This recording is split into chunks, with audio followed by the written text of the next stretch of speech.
家好，10月26号，我们遭遇了2020年本季第一场霜降。因为早2天就有预告了，所以我们提前开始准备抗霜。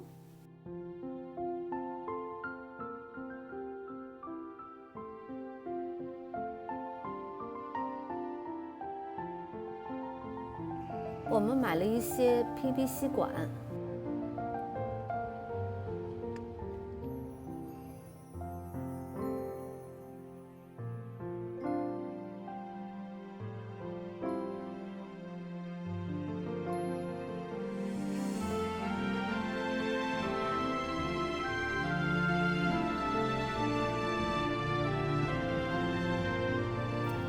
还买了一捆透明的塑料布，以及18英寸长，可以将管道固定在地面的铁棍。我们用 PP 吸管来做大棚的支架，因为 PP 吸管的柔韧性可以让我们很轻松地将它弯曲成一个半圆形的拱门形状。加上它的价钱比较便宜，所以 PP 吸管成为我们的首选。在每一个拱门之间，我们需要用一些 PP 吸管来支撑它们。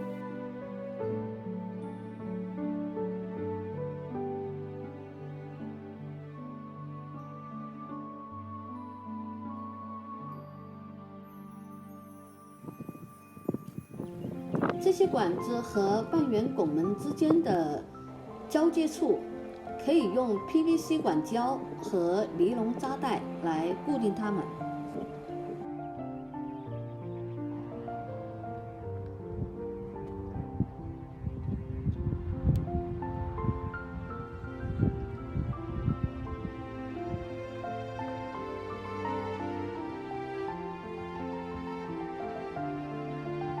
然后我们把买来的白色塑料布按相应的尺寸剪成长方形，用它覆盖在已经搭建好的 PP 吸管支架上。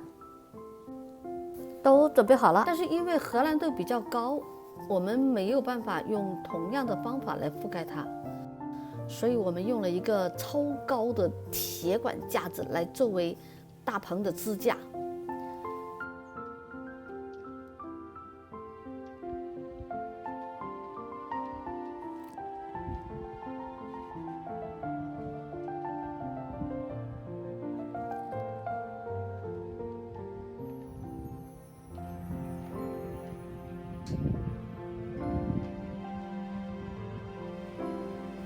25号的晚上，我们把我们的菜园子用塑料布盖了个严严实实，看上去效果不错。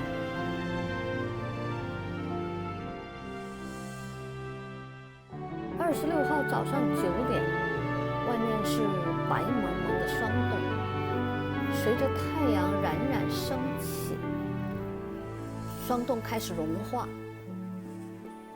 查看菜园子里面的菜安然无恙。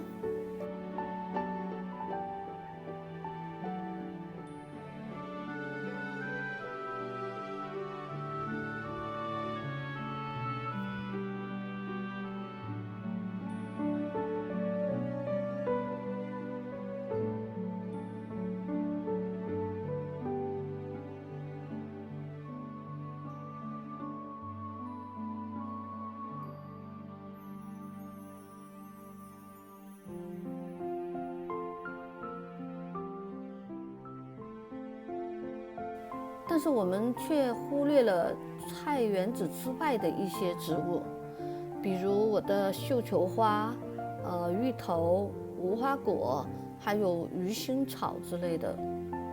看看芦笋，虽然没盖，感觉还没有太大的伤害，所以决定把它完全剪掉，把根重新移栽。关于芦笋移栽，我会在下一个视频分享给大家。再看看玫瑰花，花朵上浅浅的一层霜冻，让玫瑰花看起来更加漂亮。当然，这也只是一时间的艳丽，解冻以后，这花就凋谢了。好了，今天就分享到这里，感谢朋友们的观看。喜欢我的，请订阅我的频道，为我的频道点赞并转发，谢谢。我们下期再见，拜拜。